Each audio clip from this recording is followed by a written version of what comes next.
Next question is a twofer. And I want to encourage you all to check out this website.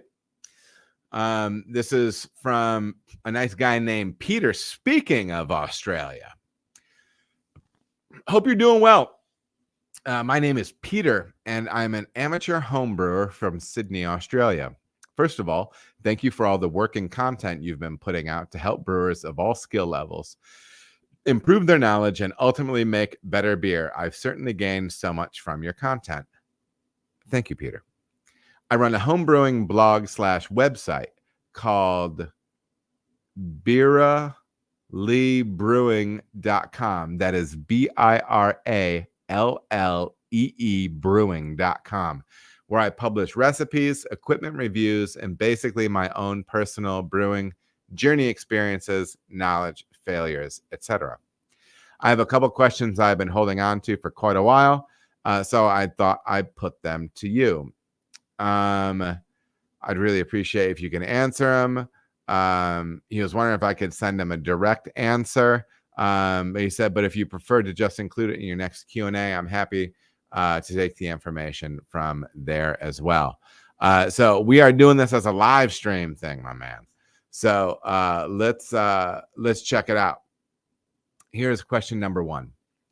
Excessive sulfate levels and their impact on hop aroma / flavor and bitterness.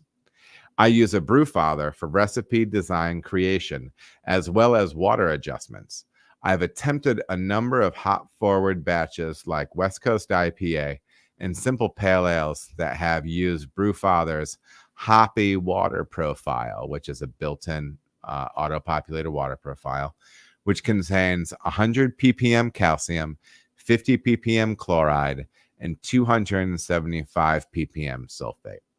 These beers all have had a significantly reduced hop flavor and aroma. And in the case for the West Coast IPAs, I'd say all hop aroma and flavor was stripped out, leaving an aggressively bitter beer with a cloying malt sweetness that I ended up dumping. I am confident in my cold side processes using CO2 pressure transfers, and I'm certain it's not oxidation. And further testing has led me to believe that somewhat high sulfate level and sulfite to chloride ratio may be to blame here.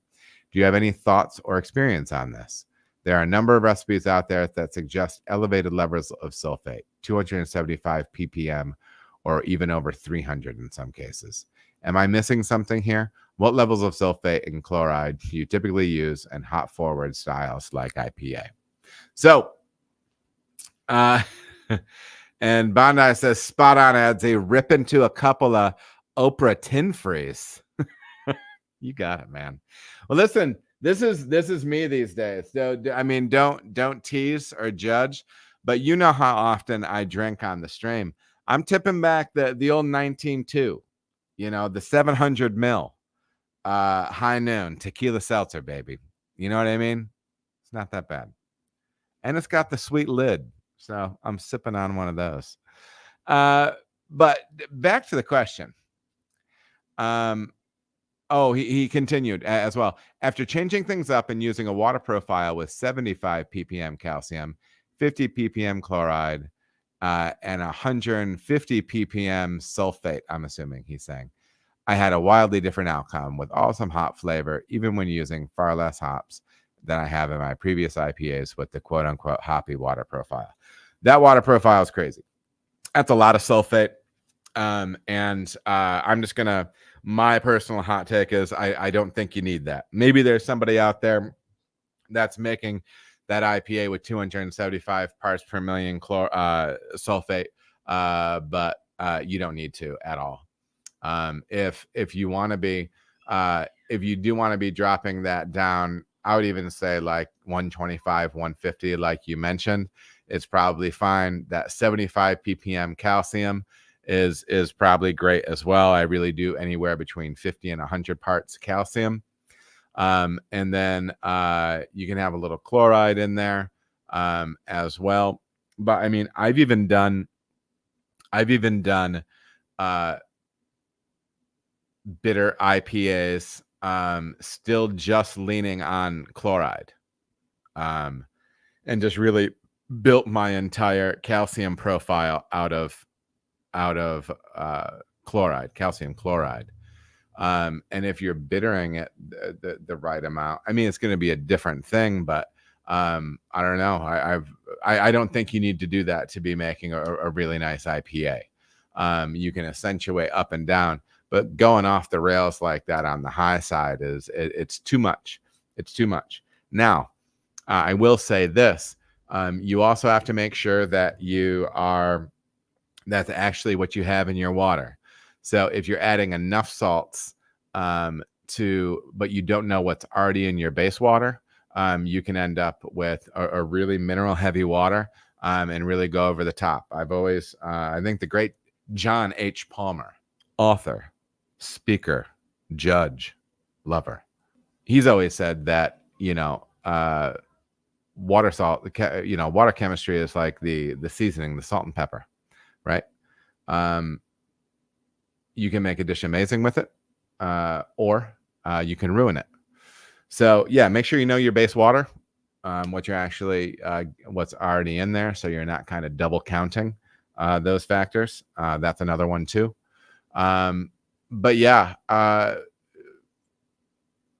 wouldn't be running that unless you're chasing some like really crazy, specific historical water profile with high calcium. With high sulfate, I would pull that sulfate down just in general. That's really, really high. That's really, really high. And I think it can be stripping out some character of your beer. His second question was dumping yeast prior to dry hopping. In a number of your videos, you mention getting the beer off the yeast prior to dry hopping. I understand this is desirable if you're harvesting and reusing yeast, not something I'm doing yet. But I want to know if there's some other compelling reason to do so, particularly at the homebrew scale. I typically dry hop after fermentation is complete and sometimes drop the temperature of the fermenter to around 12°C for a soft crash to drop more of the yeast out prior to performing the dry hop. And while I believe I'm getting good results with this, I wanted to make sure I'm not missing something else here. Presumably the yeasts are inactive, dormant on the yeast cake at the bottom, and the reduced temperature shouldn't be particularly active anyway. Thanks again for everything you do and for taking the time to read my email. Well, Peter, so an interesting thing, one of the things that I've learned since I've been at Sonder over the last year, we do tank checks 365 days of the year. So that's the first time that I have done that meticulous of note taking. So we have a pH of every beer that we brew for every day of its fermentation.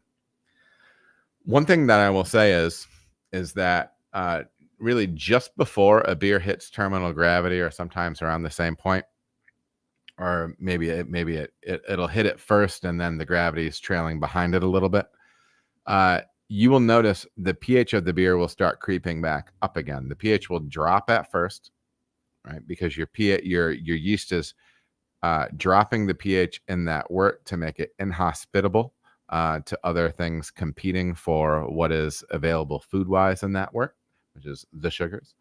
It's dropping that pH, and then it will start to creep up again slowly. My concern is if you are dry hopping on that yeast cake, you can be driving that pH further and further up, which could negatively impact both the flavor of your beer and the foam, the flavor, the stability of the beer, and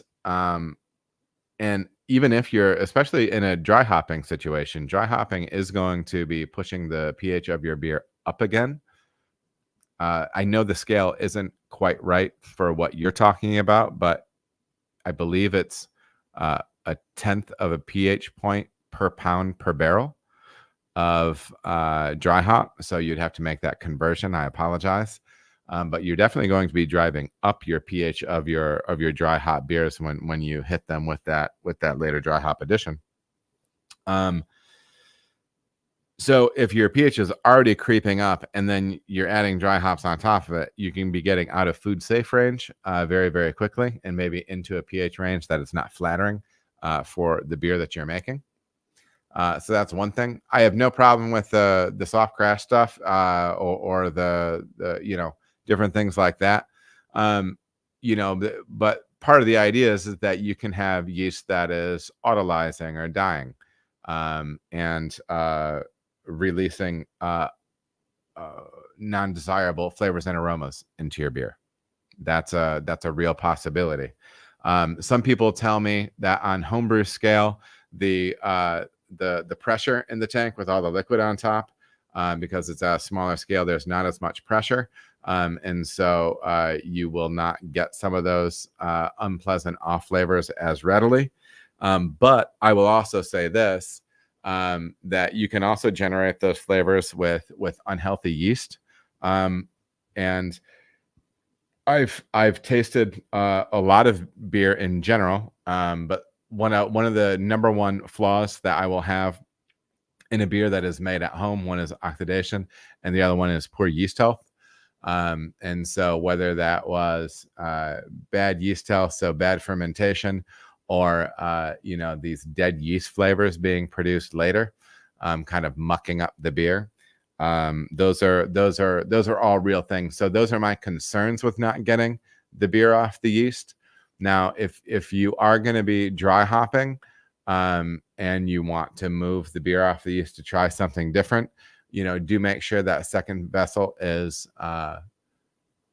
appropriately purged, sanitized, clean, sanitized, and purged. You said you're making pressure transfers. That's great. Maybe try that. Maybe do try that dry hop in a second vessel. Get your contact time and transfer it to a different vessel again. Maybe back to another one. I don't know what kind of vessels you're using, but that would be that's an option as well. So you can dig in on that too. But that's what I would be looking out for.